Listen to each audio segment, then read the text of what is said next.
মুস্কান, সৌরভ এবং সাহিল, নিষিদ্ধ প্রেম, নেশার জাল আর বাথরুমের ড্রামে বন্দি এক জীবনের করুণ পরিণতি।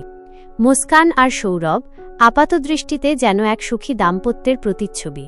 সৌরভ একজন দেশপ্রেমিক নেভি অফিসার, যিনি সর্বদা মাতৃভূমির সেবায় নিজেকে উৎসর্গ করেছেন। মুস্কান সুন্দরী ও সুগৃহিণী, বাইরে থেকে দেখলে তাদের জীবন ছিল শান্ত, স্বাভাবিক। কিন্তু এই হাসিখুশি দাম্পত্যের রঙিন চিত্রের আড়ালে লুকিয়েছিল এক গভীর অন্ধকার জগৎ, যেখানে নিষিদ্ধ প্রেমের বিষাক্ত শ্বাস আর নেশার ভয়াবহ জাল প্রতিনিয়ত বিস্তার লাভ করছিল। মুস্কানের জীবনে ঝড় তোলে সাহিলের আগমন। সাহিল এক সুদর্শন ও বেপরোয়া যুবক, যে ছিল মুস্কানের অতীত প্রেমের স্মৃতি। বিয়ের পরেও তাদের গোপন সম্পর্ক বজায় ছিল। রাতের অন্ধকারে তারা ডুব দিত নিষিদ্ধ আলিঙ্গনে। তাদের দুজনেরই ছিল নেশার প্রতি তীব্র দুর্বলতা। গাঁজা, চরস, মদের ধোঁয়ায় তারা বুঁদ হয়ে থাকত। ক্ষণিকের আনন্দের মোহে ভুলে যেত তাদের সম্পর্কের জটিলতা। এমনকি সৌরভের অস্তিত্বও যেন তাদের কাছে ফিকে হয়ে যেত। সৌরভ কর্মব্যস্ত জীবনে প্রায়শই থাকতেন বাড়ির বাইরে, দেশের সুরক্ষার দায়িত্বে নিয়োজিত। যখন তিনি ক্লান্ত শরীরে বাড়ি ফিরতেন, মুস্কান স্বাভাবিক থাকার প্রাণপণ চেষ্টা করত, কিন্তু তার মনের গভীরে চলত এক চাপা উত্তেজনা, এক গোপন অপরাধের দহন।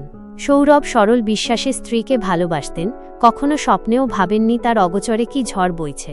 কিন্তু নিয়তির নির্মম পরিহাসে একদিন অপ্রত্যাশিতভাবে সৌরভ মুস্কান আর সাহিলের কিছু আপত্তিকর মেসেজ দেখতে পান। তার মনে সন্দেহের কালো মেঘ ঘনীভূত হতে শুরু করে। তিনি বুঝতে পারেন তার অনুপস্থিতিতে তার স্ত্রী অন্য কারো সাথে গভীর সম্পর্কে জড়িয়েছে। ধীরে ধীরে তিনি মুস্কানের চোখে মুখে, আচরণে এক অস্থিরতা, এক চাপা উদ্বেগ লক্ষ্য করতে শুরু করেন। সন্দেহের বিষ ধীরে ধীরে সৌরভের মনে বিস্তার লাভ করে। তিনি গোপনে মুস্কানকে অনুসরণ করতে শুরু করেন, জানতে চান তার স্ত্রীর গোপন জীবনের সত্যিটা। আর একদিন তার সন্দেহ সত্যি প্রমাণিত হয়। নিজের চোখেই তিনি দেখেন মুস্কান আর সাহিলকে একসাথে, ঘনিষ্ঠভাবে। তাদের অন্তরঙ্গতা ছিল সুস্পষ্ট। তার হৃদয় যেন সহস্র টুকরো হয়ে ভেঙে যায়। স্ত্রীর বিশ্বাসঘাতকতা আর তার গোপন জীবনের এই ভয়াবহ রূপ দেখে তিনি হতভম্ব হয়ে পড়েন, বাকরুদ্ধ হয়ে যান।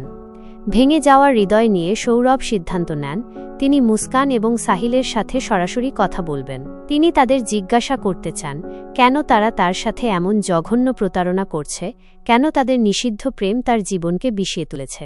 কিন্তু নিয়তি অন্যরকম পরিকল্পনা করে রেখেছিল। তার সেই প্রশ্ন আর কখনো করা হয়নি। মুস্কান আর সাহিল বুঝতে পারে সৌরভ তাদের গোপন কথা জেনে গেছে। তাদের নিষিদ্ধ প্রেম আর নেশার অন্ধকার জগৎ রক্ষা করার জন্য তারা আঁটতে থাকে এক ভয়ানক ছক। তাদের মনে ভয় বাসা বাঁধে, সৌরভ যদি তাদের সম্পর্কের কথা আর নেশার অভ্যাসের কথা পরিবারে বা সমাজে জানিয়ে দেয়, তাহলে তাদের সম্মান ধূলিসাৎ হয়ে যাবে। তাদের জীবন দুর্বিষহ হয়ে উঠবে।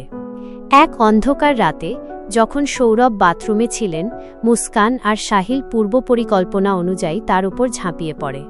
নেশার ঘোরে তাদের বিবেক লোপ পেয়েছিল, ন্যায় অন্যায় জ্ঞান হারিয়ে ফেলেছিল। তারা সৌরভের ওপর চালায় নির্মম অত্যাচার। তাদের ভয় ছিল একটাই, সৌরভ তাদের গোপন তথ্য প্রকাশ করে দিলে তাদের আর রক্ষা নেই।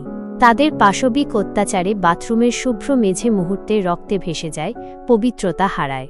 সৌরভের নিথর দেহ লুটিয়ে পড়ে, তার জীবন প্রদীপ নিভে যায় নিষ্ঠুর হাতের স্পর্শে। অপরাধের ভয়াবহতা উপলব্ধি করে মুস্কান আর সাহিল দিশেহারা হয়ে পড়ে। তাদের মাথায় খেলে না কোনো সদ্বুদ্ধি। প্রমাণ লোপাট করার জন্য তারা দ্রুত সৌরভের ভারী দেহ বাথরুমের একটি বড় সিমেন্ট ড্রামের মধ্যে ভরে ফেলে এবং শক্ত করে ড্রামের মুখ বন্ধ করে দেয়, যেন তাদের পাপ চিরতরে চাপা পড়ে যাবে। কয়েকদিন কেটে যায়। কর্মস্থলে সৌরভের অনুপস্থিতি এবং বাড়িতে তার কোনো খোঁজ না পাওয়ায় তার সহকর্মীরা এবং পরিবারের সদস্যরা গভীর উদ্বেগে পতিত হন। থানায় একটি নিখোঁজ ডায়েরি করা হয়। শুরু হয় পুলিশের তদন্ত। তদন্তের শুরুতে পুলিশ সৌরভের স্ত্রী মুস্কান এবং তার ঘনিষ্ঠ পরিচিতদের জিজ্ঞাসাবাদ করে। মুস্কানের চোখে মুখে অস্বাভাবিক অস্থিরতা এবং তার অসংলগ্ন কথাবার্তা তদন্তকারীদের মনে সন্দেহের বীজ বপন করে। ধীরে ধীরে তারা মুস্কান এবং সাহিলের গোপন সম্পর্কের কথাও জানতে পারে, যা তাদের সন্দেহের বৃত্তকে আরও ছোট করে আনে। পুলিশ তাদের নজরদারি আরও জোরদার করে। একসময় সৌরভের বাড়িতে আবারও তল্লাশি চালানো হয়। বাথরুমের মেঝেতে অস্পষ্ট রক্তের দাগ এবং সিমেন্ট ড্রামের উপস্থিতি তাদের সন্দেহকে বদ্ধমূল করে তোলে। অবশেষে সেই ভারী ড্রামের মুখ খোলা হয়, আর ভেতর থেকে বেরিয়ে আসে সৌরভের বিকৃত প্রাণহীন দেহ। মুস্কান আর সাহিলকে গ্রেফতার করে পুলিশ। জেরার মুখে তারা ভেঙে পড়ে এবং তাদের ভয়ঙ্কর অপরাধের কথা স্বীকার করে। তারা জানায় সৌরভ তাদের গোপন সম্পর্ক এবং নেশার কথা জেনে যাওয়ায় তারা ভয় পেয়েছিল এবং তাকে সরিয়ে দেওয়ার জন্য ঠান্ডা মাথায় পরিকল্পনা করেছিল। আদালতে তাদের দুজনেরই যাবজ্জীবন কারাদণ্ড হয়। মুস্কান আর সাহিলের নিষিদ্ধ প্রেম এবং নেশার অন্ধকার জগৎ কেড়ে নেয় একটি তরতাজা প্রাণ, একটি বিশ্বাসী জীবন। তাদের ভালোবাসার পরিণতি হয় কারাগারের অন্ধকার কুঠুরিতে, যেখানে অনুশোচনা আর অনুতাপের দহন ছাড়া আর কিছুই অবশিষ্ট থাকে না। এই মর্মান্তিক কাহিনী আমাদের শেখায় বিশ্বাসঘাতকতা, নিষিদ্ধ আকর্ষণ এবং নেশার ভয়াবহ আবর্ত কিভাবে একটি আপাতসুখী জীবনকে নিমেষে ধ্বংস করে দিতে পারে এবং পরিণতি ডেকে আনতে পারে এক গভীর, না ভোলার মতো ট্র্যাজেডির।